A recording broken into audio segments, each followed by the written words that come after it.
Welcome back to another tutorial. I am Plague, and this is the Vinyl Flick tutorial. And this is part of a series where I explain every single effect that is on this device. So today we're going to be talking about Vinyl Flick. It is only available on Track Effects A. It is at the very end, which makes it really nice and easy to get to. Essentially, it takes what you have on your track and remix it. It only has one parameter, makes it super easy to talk about, and that's the flick. So let's talk about this parameter here. So the numbers mean something. So numbers 40 through 60, the flick will go until it stops. So it makes a sound. It makes a sound if you mess around with it in this range, but for the most part, if it's in between 40 and 60, which it does not make any difference whatsoever. It doesn't slow it down or speed it up, like the amount of time it takes to get to that number. It's all treated the same, but it'll flick down to a halt. So in this case, I have a vinyl flick of 50. Oh! It just stops. But notice the time. Oh! Oh! There is no difference from 40 to 60. But you'll notice that if I play with it within this range, oh!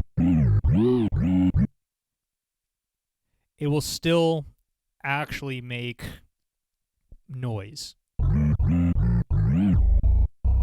It still makes noise within that range, regardless of what knob you use. That's what numbers 40 through 60 mean. 25 and 75 will move the sound to a really nice place. So in this case, I have it for 75. And I have this sound here.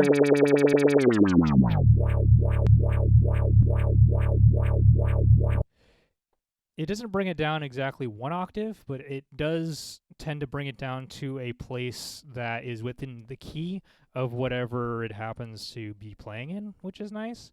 So if you want to bring it down by an octave, I've found that 85 and 15 will actually bring it down an octave. Show you another example here.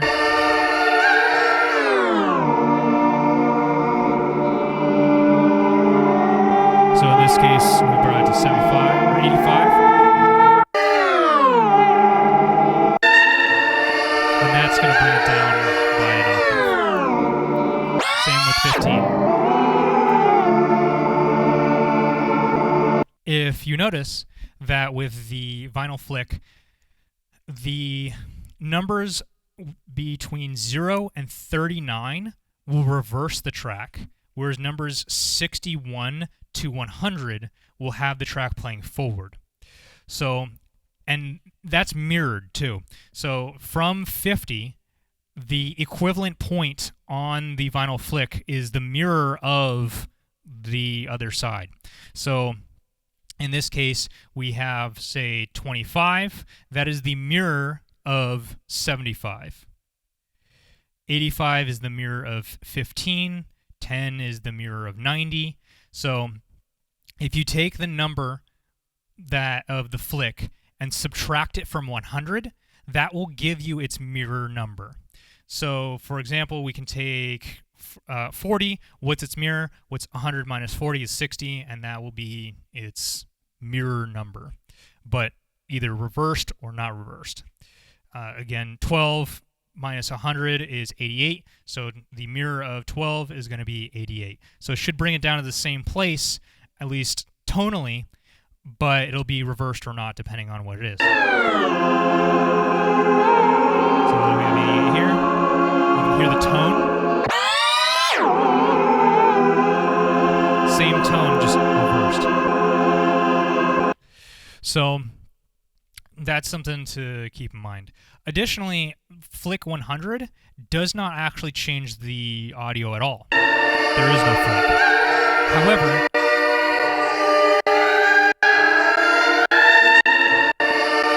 there is a moment where the computer is trying to process the flick. So if you do turn it on and off, it will have a stutter effect. You can have this effect on and maybe have an assign or something, and then as it's playing, as it's doing its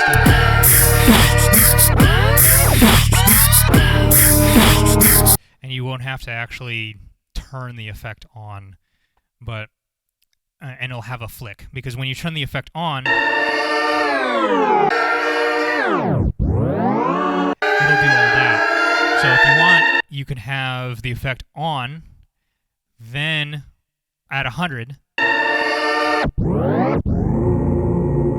That is much different than having it go from... Does that make sense? There are different ways to kind of play with... There are certainly instances where having a vinyl flick of 100 is useful. So some good values that I recommend are 0, 10, 15, 25, 50, 75, 85, and 90. So those are some really good values to try out with your thing. They tend to keep it within key, and they just bring it down to a really nice place. Another thing that you can do is you can actually record what you flick. So you can try random flicks.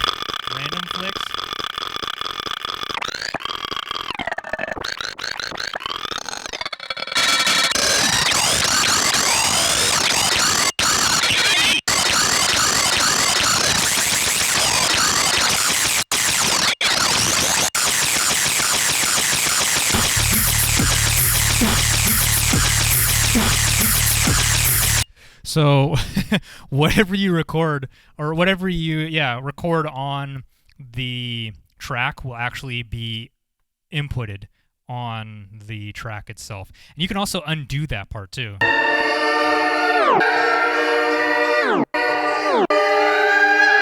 now there's going to be a vinyl flick here that I recorded. But you can also undo that. So it treats it in the same exact way you doing an input would normally be, which is really nice. And it also, keep in mind, it does not record other track effects on top of it. So in this case I recorded a vinyl flick here, but with all these, it doesn't actually record the other effects. So it just records the vinyl flick, and that's it, which is really useful if you want to bring, say, sound down, or record the slower stuff. So an example that I use it for is I get a note for like a bass line or something, and I need it to be lower. I'll use a specific vinyl flick to bring it down to the note that I want, and then I'll record that. So there are different ways to activate this effect. One is to have the track playing, and you turn on A.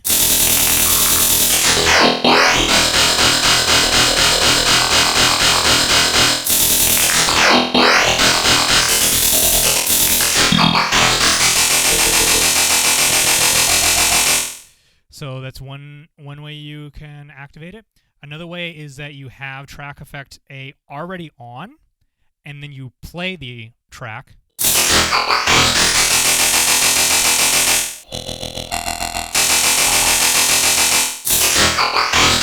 But notice that if another track is already playing, it only does it to the track that is already playing, or first playing. So in this case, it's not going to click on track 5. It only does it when there's nothing else playing.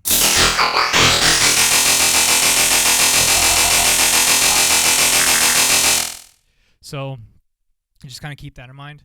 So another way to activate it is by having it already on, but turning the track effects for that track on after the effect. So it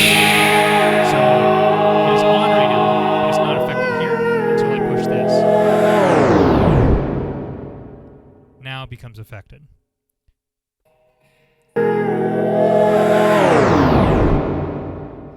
as soon as I tap the edit, it comes back.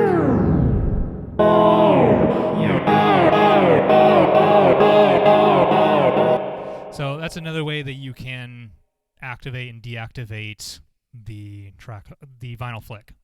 The note values are consistent, but they're not really functional. Like in my testing, comparing it to transpose and pitch bend, it sounded smoother, but it's not a perfect match to what the things like transpose and pitch bend are doing. So even though it sounds smoother, it's not an exact match for the actual numbers. But what's really cool is that you can play different notes with the vinyl flick. So, for example, we have this track here.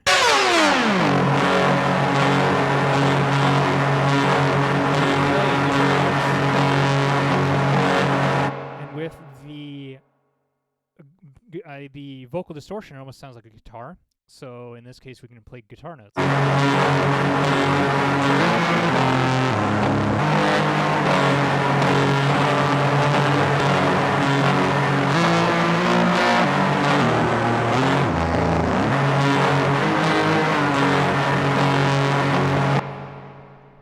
The speed at which the vinyl flick is affected, or the number, is not affected by the tempo. The speed of the flick is consistent across whatever tempo you want.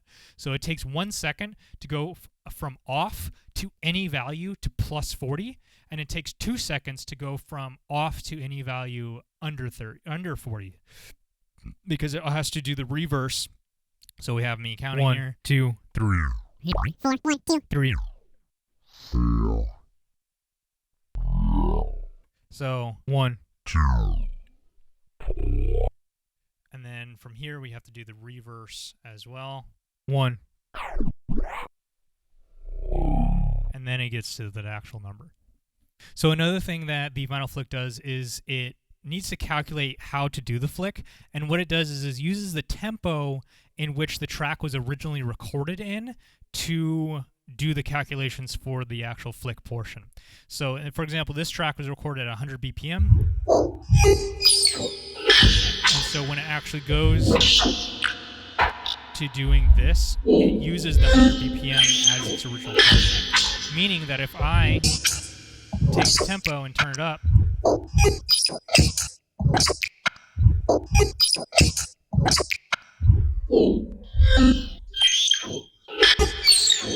it'll still sound exactly the same as it was when it was recorded at 100 BPM.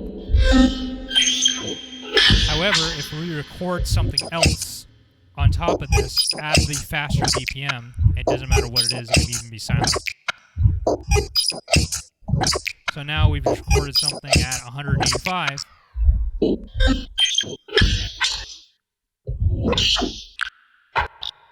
It records the portion that I overdubbed, which was just this beginning part here, as a 185. So it's using that as the new basis. And then it's slowing back down to the 100 BPM that the rest of it was recorded at.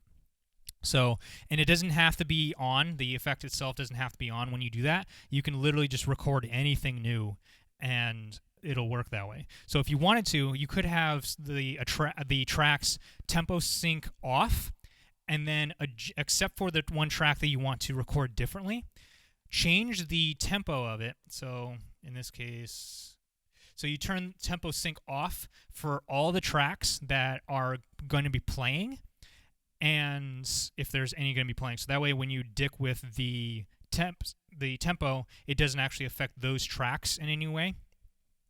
Then you'll have the track that you want to be affected, tempo sync on. You change the tempo to whatever it is that you want to do, whether it be slower or faster.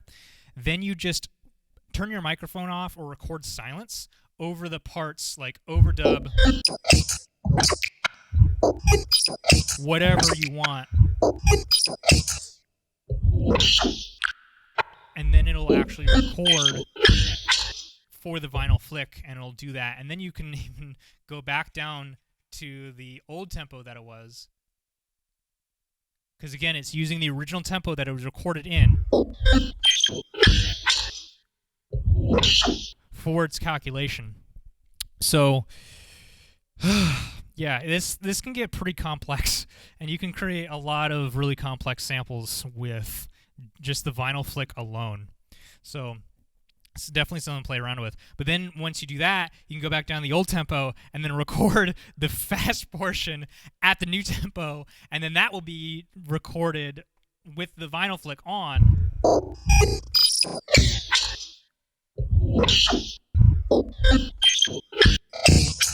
So now I'm playing at regular speed.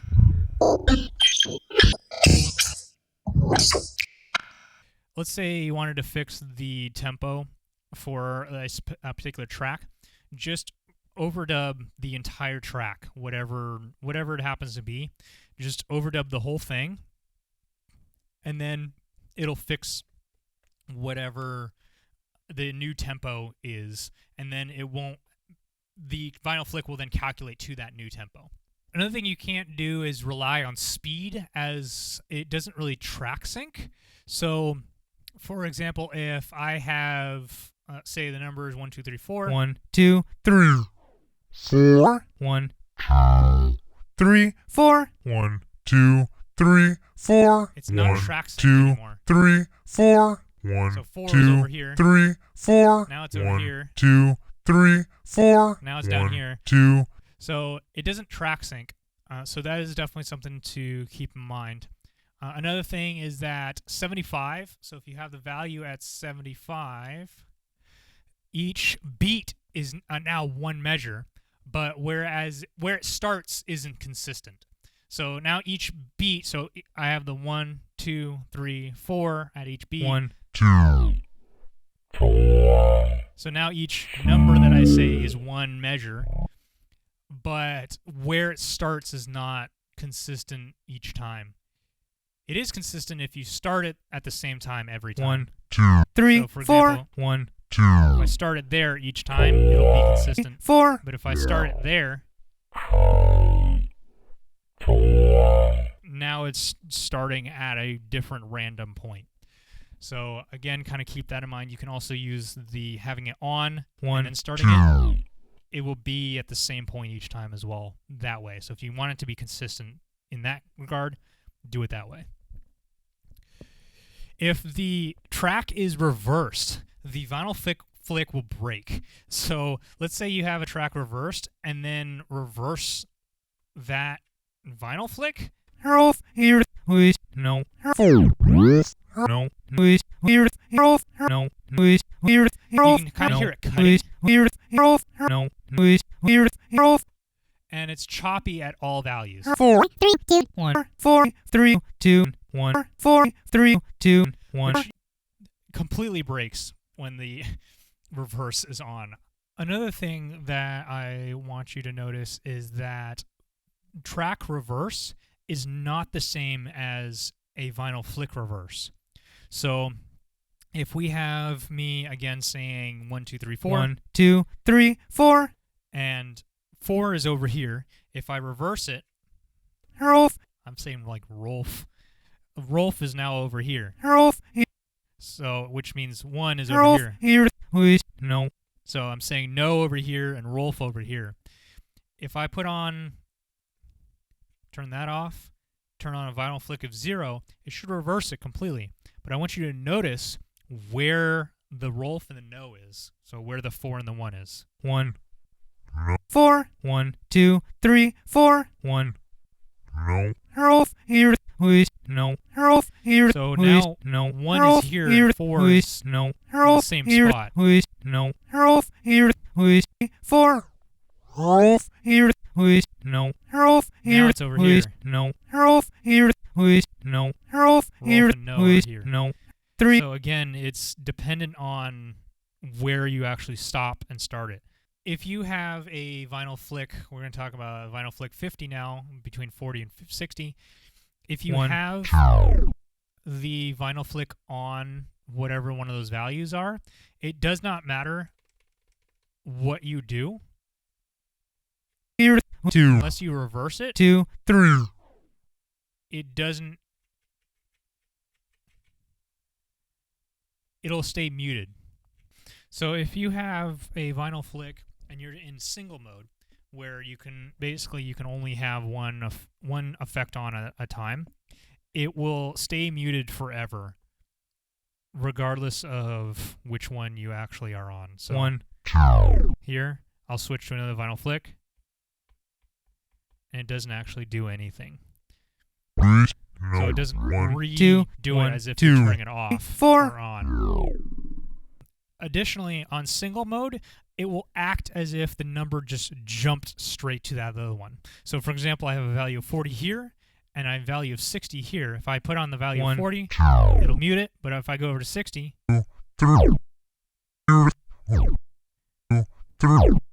it'll act as if the value is just one vinyl flick that just jumped from a 60 or 40 to a 60, like immediately, or whatever values combinations that you want. So you can do it that way. You can also do it via a assign. If you wanted to assign the track effect knob to jump to a specific value, you can also do it that way too, without having to go into single mode. So sometimes with one last note with this long tutorial, because there's just by having just one parameter, there's a lot. Sometimes the vinyl flick will cause popping, and that becomes problematic when you're trying to record, because it'll actually record the popping that is occurring.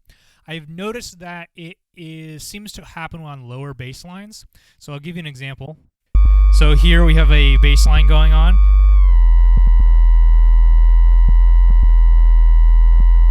You can hear there's popping going on. And if I wanted to record that,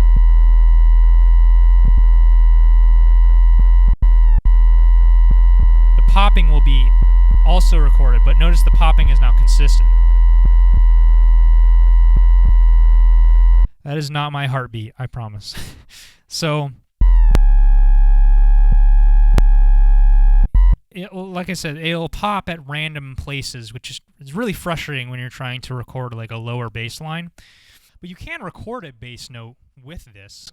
So, like for example, I can record me just going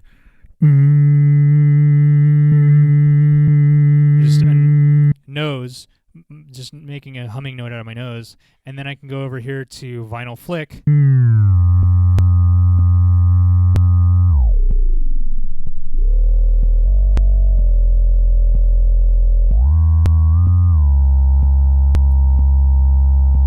And I can make a bass note with just me humming. So, there are a lot of possibilities with the vinyl flick. A lot.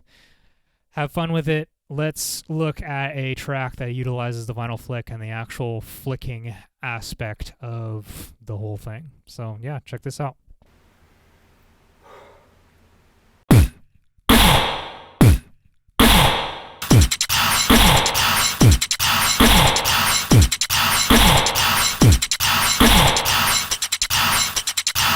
Oh God, what has science done?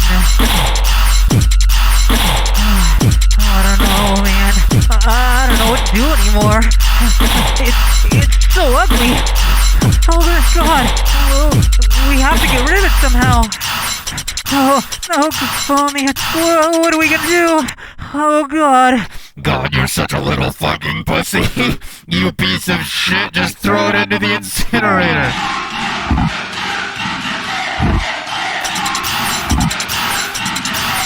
Incinerate.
somebody up.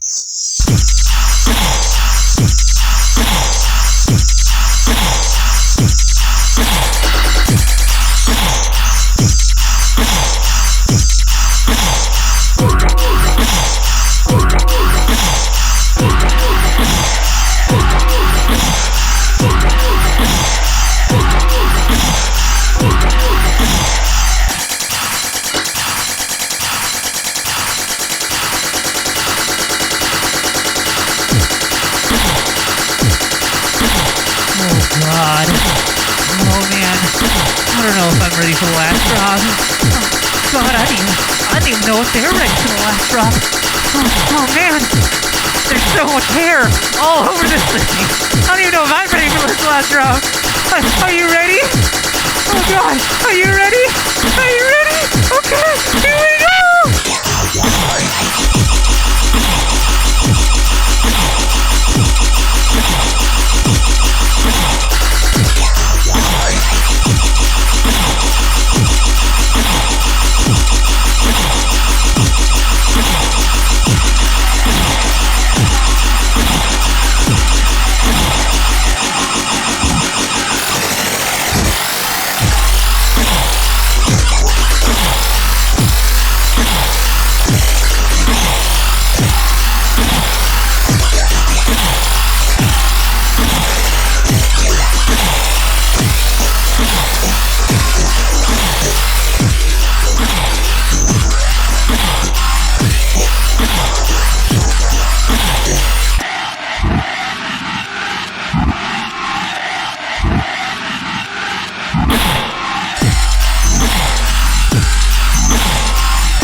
Oh my gosh.